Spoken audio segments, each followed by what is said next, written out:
The road into Gitugi Mathioya does not feel like a normal Sunday morning. Police vehicles line the approach to SCK St. Mark Church. Officers stand along the perimeter. The message is unmistakable. This church service matters beyond the pews. Today, February 1st, 2026, leaders from the United Opposition have gathered here for worship, and the state has responded with visible security footprint heavy enough to be noticed, careful enough to avoid confrontation. It comes less than a week after a church service in Othaya, Nyeri County descended into chaos when tear gas was fired inside St. Peter's SCK Witima during a service attended by opposition figures.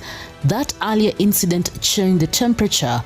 In Othaya, worshippers fled, the service was disrupted. Former Deputy President Rigathi Gachagua was among those forced to leave.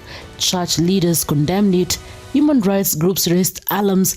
The opposition accused the government of intimidation and violating freedom of worship. Ultimatums were issued. The country took note. Gitugi is the next chapter. Now the worrisome part is they normally present themselves as good. Stones can be held by anybody and can be thrown by anybody. We don't dispute that.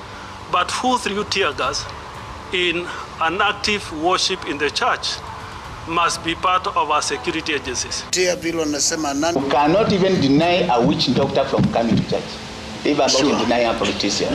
You cannot even deny a mandala from coming to church. Anybody try to say and deny this person from coming to church, deny this other person, it is unfortunate. Sure. Serikali ambaye tumesimama naye kama kanisa ihakikishe kanisa iko na usalama kutosha sana sana wakati huu wa kuabudu. Today morning service involves a lineup that reads like a roll call of Kenya's opposition leadership. Rigathi Gachagua, now leader of the Democracy for Citizens Party, former Interior Cabinet Secretary Fred Matiang'i, arriving with the entourage, Martha Karua of the People's Liberation Party, and other senior figures including Kalonzo Musyoka, Eugene Wamalwa, Justin Muturi and Cleophas Malala.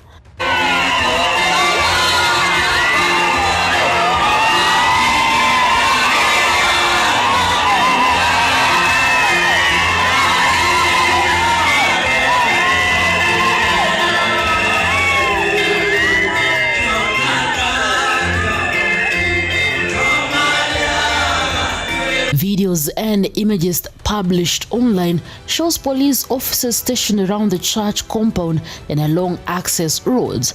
Journalists on the ground describe a tight security ring. On social media, reactions split quickly into two narratives. One side calls it intimidation. The argument is simple.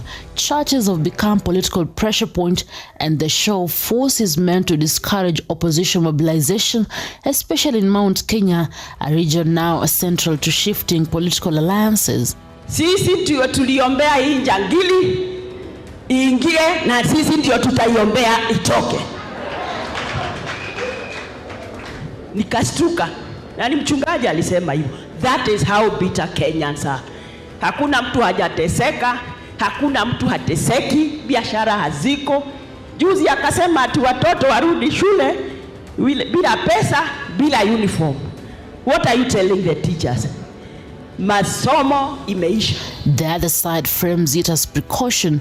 After Othaya, the state cannot afford another disruption at a place of worship. The deployment, they argue, is meant to prevent chaos, not cause it. What matters is what did not happen.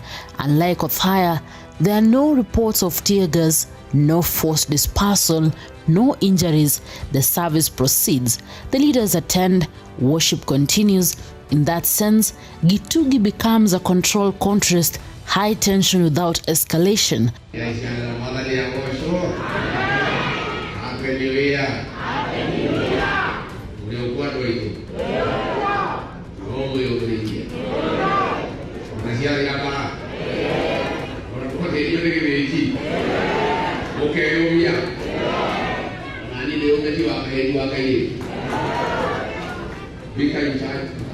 But the politics do not end at the church gate. The Mount Kenya region is no longer politically monolithic. The united opposition has been signaling intent to re-enter the region with allies and consultative meetings. Church appearances have become soft entry points, symbolic, legitimate, and hard to justify shutting down. That makes them sensitive terrain for both sides. For the opposition, churches offer moral cover and visibility. For the state, they pose a dilemma: ignore them and risk political messaging gaining ground, or intervene and risk backlash over freedoms of worships. Nje katiba na kuendelea kama nchi ambayo haina katiba. Kenya sio dictatorship, it's a democracy. Nilimsikia akisema ati nchi zile zinafaulu ni za madikteta.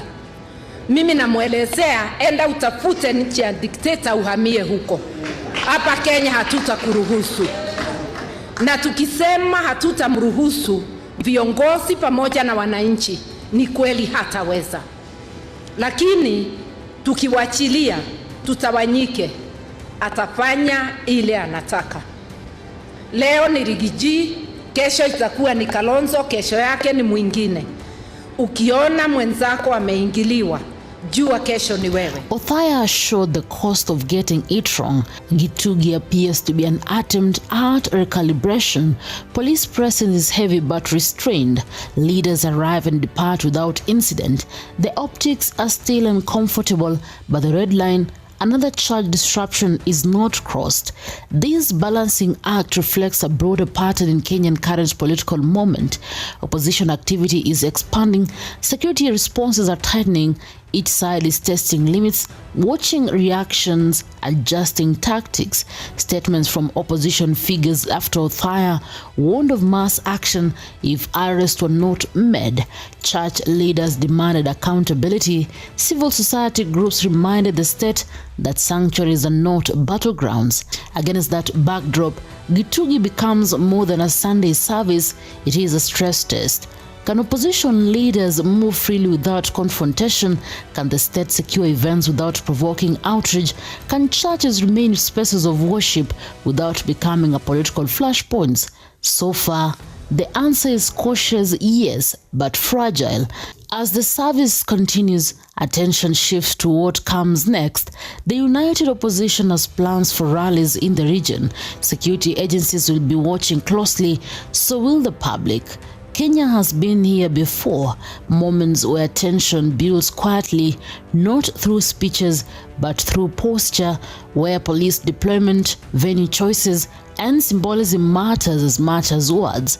Gitugi does not explode, it does not calm everything either.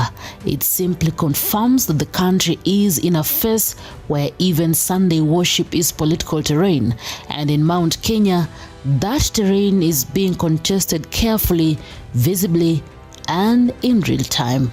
Newsroom, Maisha TV, Reader Kirin Chebet.